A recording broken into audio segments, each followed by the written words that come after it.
7 বছর পর আবারও লাল সবুজের দেশে ভারত দল। হামজা শহীদদের নতুন বাংলাদেশের বিপক্ষে বিগ ক্ল্যাশে মুখোমুখি হতে শেষ মুহূর্তে চমক দিল ভারত। অস্ট্রেলিয়ান প্রবাসী রায়ান উইলিয়ামসকে নিয়েই ঢাকায় পা রেখেছে ব্লু টাইগার্স। যদিও বড় রকম বিপত্তি আছে তার মাঠে নামা নিয়ে। বাংলাদেশ সফরে এলেও তার খেলার ভাগ্য ঝুলে আছে অস্ট্রেলিয়ার অনাপত্তিপত্র এবং ফিফা ও এএফসির ছাড়পত্রের ওপর।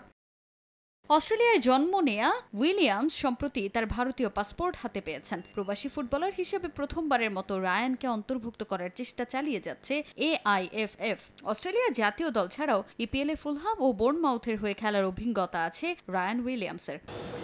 তবে ভারতের এই দলটাতে নেই অনেক তারকা ফুটবলার। সুনীল ছেত্রীকে কোচ বিবেচনায় রাখছেন না সে খবর মিলেছিল আগেই। এছাড়াও স্কোয়াডে রাখা হয়নি ভারতের এই মুহূর্তের অন্যতম সেরা মিডফিল্ডার লিস্টন কোলাসোকে। ক্লাবের সঙ্গে দ্বন্দ্বে তাকে ছাড়াই স্কোয়াড সাজিয়েছেন খালিদ জামিল, এমন আভাস আছে দেশটির গণমাধ্যমে। তারপরও এই দলটাকে হালকা করে দেখার কোনো উপায় নেই, কারণ রাহুল ভেকে, সন্দেশ জিঙ্গান, সাহিল, মোহাম্মদ সানান, ব্রিসন ফার্নান্দেজরাও পরীক্ষিত ফুটবলার। বাংলাদেশের সঙ্গে খেলার অভিজ্ঞতা আছে তাদের অনেকেরই, তাই তারুণ্য নির্ভর দল নিয়ে প্রথম জয়ের খোঁজে ব্লু টাইগার্স।